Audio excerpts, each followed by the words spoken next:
Today's video is sponsored by Squarespace. Well, hello everyone and welcome to my library. My name is Cinzia DuBois and let me tell you a ghost story from ancient Greece. Yes, I know, the title says Roman ghosts. Don't click away, I promise, this is leading somewhere relevant. Long ago in ancient Athens, there stood a large deserted house which terrified the locals. Many reported of hearing strange noises emanating from its rickety structure. Some thought the noises sounded like iron striking against iron, whilst others said it sounded like chains dragging across the floor or rattling in the air. Then there were those who claimed that the house was not empty at all, for many of them had seen through a doorway or window the figure of a haggard, elderly old man who looked emaciated and dirty with matted hair and a matted beard. But no one had ever spoken to this old man and no one knew who he was. However, those who saw the man all noticed one thing. The man bore chains around his wrists and his ankles. He was clearly enslaved, potentially ran away, but no one knew who owned this man, if anyone owned him at all. He was without a doubt an enslaved person, but who or what was he enslaved by? A human? Or life itself? The house used to be occupied many years before by a family, but the residents fled the home out of fear of the elderly figure. No one would purchase this house even at its lowest price. No one, except Athenodorus, a philosopher who, when visiting Athens, came across this strange building. Upon hearing the many ghost stories surrounding the house, he was engrossed and fascinated, and bought the house right away. Now, the first night Athenodorus stayed there, he requested a seat, likely a recline, to be placed near the entrance of his house, along with writing materials and an oil lamp. Now, for himself, he wanted to be left alone, and he asked all his servants to leave him be that night. Then, from that point onwards, Athenodorus sat down and started writing. Athenodorus was left largely undisturbed until suddenly he heard it. Late into the night, the sound of rattling chains echoed through the home. Athenodorus remained completely unfazed and continued to write. The rattling came closer and closer to Athenodorus, but the philosopher never stopped writing. He only looked up when the noise seemed to be directly in front of him. And sure enough, as he looked up, he saw the elderly, emaciated man standing before him. His chains rattled as he held his hand up and beckoned the philosopher with his finger. Athenodorus said nothing, but he made a simple hand gesture to the ghost. He raised his hand up and gave a signal for the ghost to wait a while. He was still writing. The ghost, perhaps infuriated or impatient, began rattling his chains above Athenodorus's head, but Athenodorus didn't react. He kept his head down and continued to write. The next time Athenodorus looked up at the apparition, he saw the old man was still standing there. He hadn't budged an inch, and he had continued to beckon him towards him with his finger. This time Athenodorus obliged. He picked up his oil lamp and followed the stranger as he moved slowly through the house, weighed down by his ghostly chains. The ghost led him out into a courtyard and pointed to a spot on the floor. And then he immediately vanished. Athenodorus marked the spot with a handful of grass and leaves, and then left it until the next morning. Then he went to the magistrates, where he advised that the area be dug up. Lo and behold, in the ground where the ghost had pointed lay bones. The bones of a crooked body curled up, completely intertwined with chains. The bones were then collected and buried at the public's expense, and the ghost was never seen or heard from again. So whilst this story is set in ancient Greece, the tale is a Roman one, written by Pliny the Younger, and it gives a fascinating insight into how ancient Rome understood ghost hunting techniques and the characteristics of an effective ghost hunter. But first, let's talk about some of the misconceptions about Pliny's tale. The first is of the philosopher Athenodorus. People have tried to ascribe this figure to actual historical figures, namely the Stoic philosophers of the same name, Athenodorus Canonites, who was born around 74 BCE and died in the year of 7 CE, and then the elderly Stoic philosopher of very similar name, Athenodorus Cordillean, who was an old man around 47 BCE. Now, Pliny the Younger lived between 61 to 62 CE, and circa 113 CE he died. So technically, the names of the Athenodoruses fall into the category of contenders for his life timeline, but not for his story. You see, Pliny wrote the story of a haunted house that was set 100 years before his time, making neither of the Athenodoruses legitimate contenders for the story. Additionally, there's no evidence for this ghost hunt ever taking place, but the Romans, like us, enjoyed their ghost stories. But before we go further into Roman ghost stories, I'd like to take a moment to thank today's sponsor, which is Squarespace. Squarespace is an all-in-one website platform for entrepreneurs to stand out and succeed online. Whether you are just starting out or managing a growing brand, Squarespace makes it easy to create a beautiful website, engage with your audience, and sell anything from time to products, all in one place and all on your terms. Are you new to building websites? Well, you don't have to fear, because you can design a gorgeous, unique, and professional-looking website tailored to your brand thanks to Squarespace's blueprint. And with Squarespace's integrated and optimized SEO tools, you can get your new website launched and discovered quickly. And you don't need to know anything about coding thanks to Squarespace's next generation website editor, Fluid Engine, which lets you drag and drop your content where you want it on desktop or mobile. And if you're a freelance creative like me, wanting to potentially launch your own courses, then you can do it all on Squarespace. Squarespace allows you to upload your videos and then put them behind a paywall, and you can then charge according to your business plan, so whether that's a one-time payment or subscription service, whatever works best for you. So if you want to expand your business or to build a beautiful website for your blogging leisure, then go to squarespace.com for a free trial, and then when you're ready to launch, go to squarespace.com/lady of the library to save 10% off your first purchase of a website or domain. Now, I'm not going to stand here and say Romans believed in ghosts. We all know it's freaking dangerous to make generalizations about an entire culture and what they believed.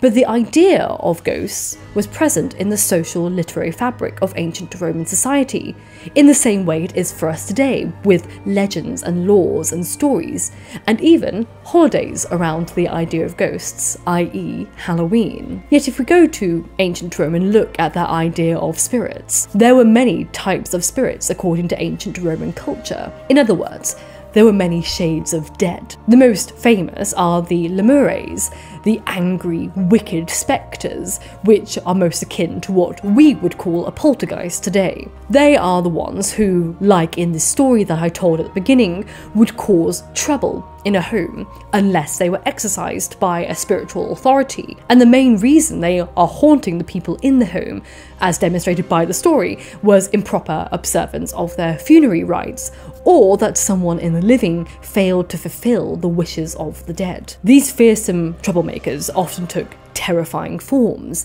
and they were popular in literature, as you can imagine, appearing in the works of Horace and Ovid. But they weren't entirely fictional to all Romans. The Lemuria was an annual event in ancient Rome that took place on May the 9th, May the 11th, and May the 13th. Now, Ovid incorrectly tells us that the event of the Lemuria was originally called Remuria, which was, he believed, named after Remus, which was Romulus's brother, who was violently murdered in the founding of Rome. According to Ovid, due to the nature of Remus's death, Romulus feared the angry spirit of Remus, and so, to placate him and all other angry spirits, on those nights, the father of every family was told to get up at midnight, purify his hands, and toss black beans for the spirits to gather.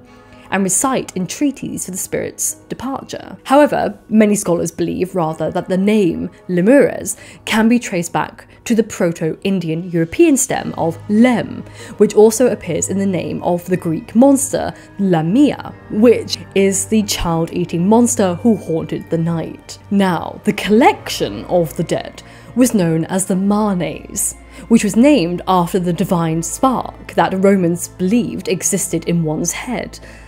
From there, the Manes were distinguished as either Lare or Parentes by the family. The Parentes were spirits of one's ancestors, mainly, as you can guess, parental figures. And Romans often carried statuettes of these figures, parents or otherwise, along with the fire from their hearth at home whenever they travelled, so the spirits could follow them. If you've seen The Gladiator, there's a scene where Maximus prays to two statuettes of his wife and his son in this very fashion. The Parentes were mainly immediate familial spirits of the living, whilst Lares were the spirits of the familial dead, but they were more guardian spirits from one's ancestors through many generations. You may have not interacted with them per se, like a grandparent or a great-grandparent, so they had a different relationship to you. However, for the Lares, there was usually a shrine for them in the cupboard, known as the Lararium, where they received daily prayers and acknowledgement. On top of this, there were three types of Lares. The Lares familiares, the spirits of the family, the Lares domestici, the spirits of the home, and the Lares combitales, which were the community spirits. And these spirits in particular were honoured by the community on the 22nd of December at the Combitalia festival. It's important to remember that whilst these types of spirits are distinct, their characteristics and perceptions of them were not set in stone. For example, in Ovid's Fasti, the Manes and the Lemures are synonymous with each other. They, to Ovid, are both hostile spirits that require exorcism during the Lemuria. Similarly, St. Augustine, when he was writing on the spirits of the dead, claims that Plotinus, who was a 3rd century CE writer, also said that the souls of men are demons, and that men become Lares if they are good, and Lemures or larvae if they are bad. And they only become Mane if it's uncertain whether or not they deserve well or ill in the afterlife. Quote, "Who does not see at a glance that this is a mere whirlpool sucking men to the moral destruction?" The Manes were included in the festivals of the Parentalia, the Feralia, and the Lemuria. On the Palatine Hill in Rome, it's believed that there was a deep pit in the shape of an inverted sky, known as Mundus, which was said to have been closed by a stone called the Lapis Manalis. This was thought to be the gate to the netherworld, and the stone was lifted 3 times a year: August 24th, October the 5th, and November the 8th. And during this period, they believed the Manes joined the living. During these days, they received sacrifices, and the blood of black sheep, black pigs, and black oxen were poured onto the graves of those who were long gone, along with roses and violets. It's believed that this symbolic gesture echoes that which was introduced by Aeneas to Latium, as it is said that he poured wine and scattered violet flowers on his father Anchises' tomb. The living also gave the Manes water, wine, milk, and honey. The Parentalia was a public festival which lasted from the 13th to the 21st of February. And the last day of the festival became known as the Feralia. According to Ovid, the Feralia was not to be forgotten and certainly not to be taken lightly.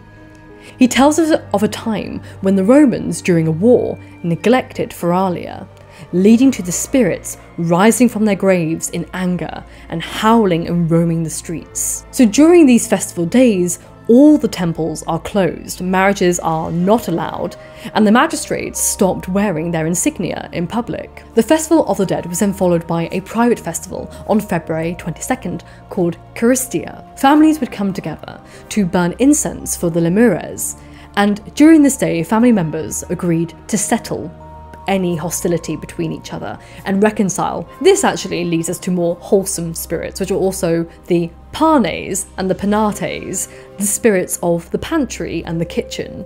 I know, this is the ghost type I aspire to be. So little statuettes of these spirits were placed around the pantry and the kitchen, as you can imagine, and they protected the family's food from spoilage. And in exchange for protecting the food, the spirits were given a portion of the family's food as a thank you, which the family members burned in the fire for them. These little spirits were the first to be offered anything at any harvest or celebration, anniversary, good fortune. They were the ones that were thanked first, and the community celebrated these spirits together on the 14th of October. Next, we had the genius, the spirit of manhood, the house father, which was symbolised by a snake. And yes, I did start singing My Anaconda Don't Want None Unless You Got Buns Hun when I started writing this section. The genius spirit was responsible for emboldening and strengthening the head of the household, which was obviously usually always a man.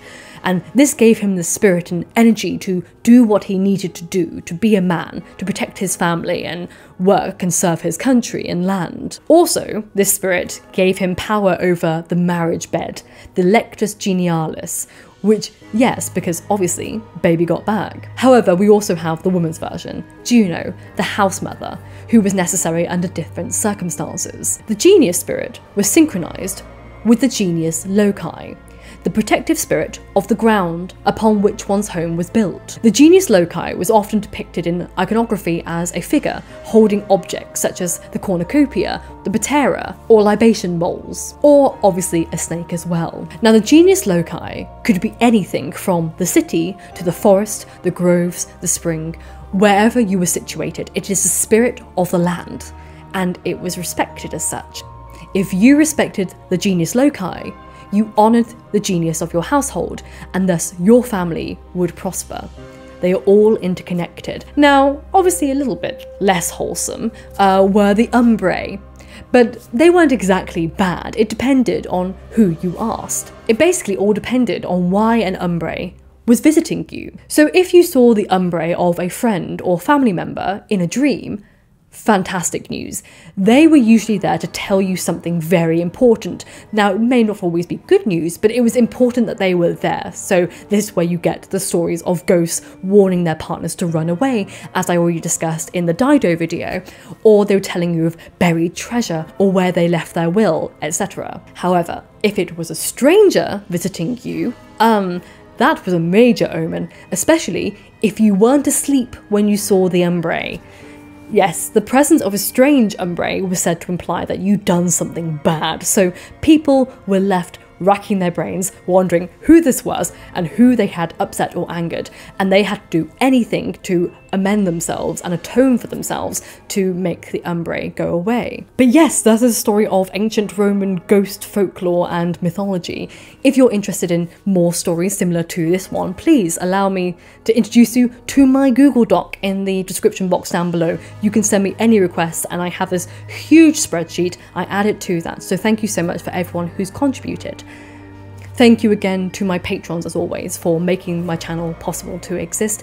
Thank you as always for watching today's video. If you liked it, please consider liking or subscribing to my channel, and I will see you soon for another video. And remember, books save lives, so keep reading.